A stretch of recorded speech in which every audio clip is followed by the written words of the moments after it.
Hello बच्चों, first read the question. If a dot b is equal to 0, then mod of a cross b is equal to first option a into b, second option root over ab, third option ay bz minus az by, fourth option 0. तो okay, इस question के लिए हम लोग की concept जो use करेंगे, की कॉन्सेप्ट वो क्या है? Dot product and cross product और वेक्टर प्रोडक्ट. Cross product. तो डॉट प्रोडक्ट क्या है? a dot b is equal to mod of b cos of theta. Theta is angle between a and b vectors.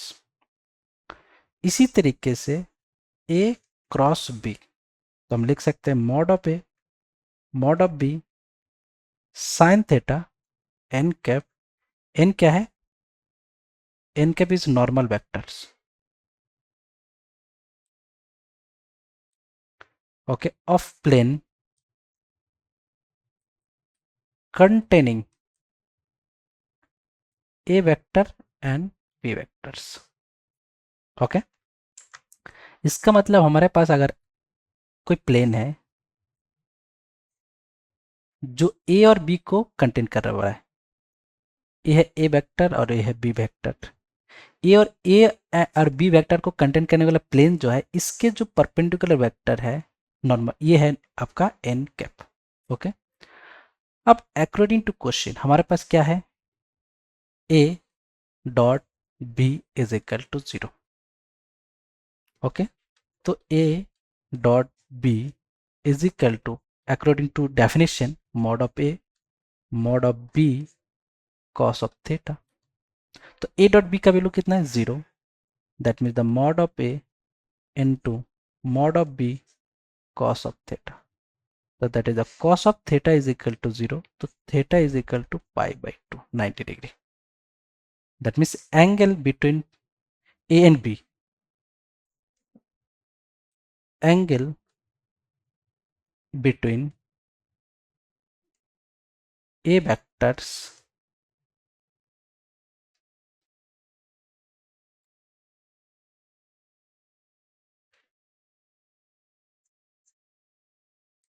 and b vector is 90 degree.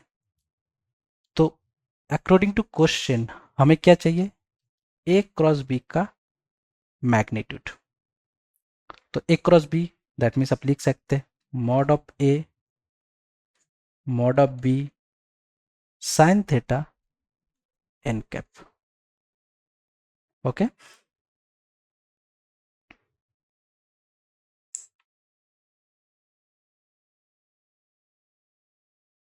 so that means mod of a, mod of b, okay, and sine theta का mod and N cap का mod.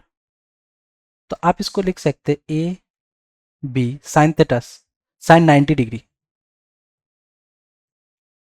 और N cap का mod का value कितना है? 1. यह है unit vector का मैग्नीट्यूड अगर हम लेते हैं तो इसका वैल्यू क्या होता है? 1. That a into b sine 90 is equal to 1. तो mod of a cross b का वैल्यू जो है वो क्या है? A into b. आप इसको ए बी भी लिख सकते हैं. हालांकि यहाँ जो है ये दोनों सेम चीज सेम है. मॉड ऑफ ए इस तरीके से भी लिख सकते हैं और ये भी लिख सकते हैं. ओके, तो हमारा कौन सा ऑप्शन है? First option.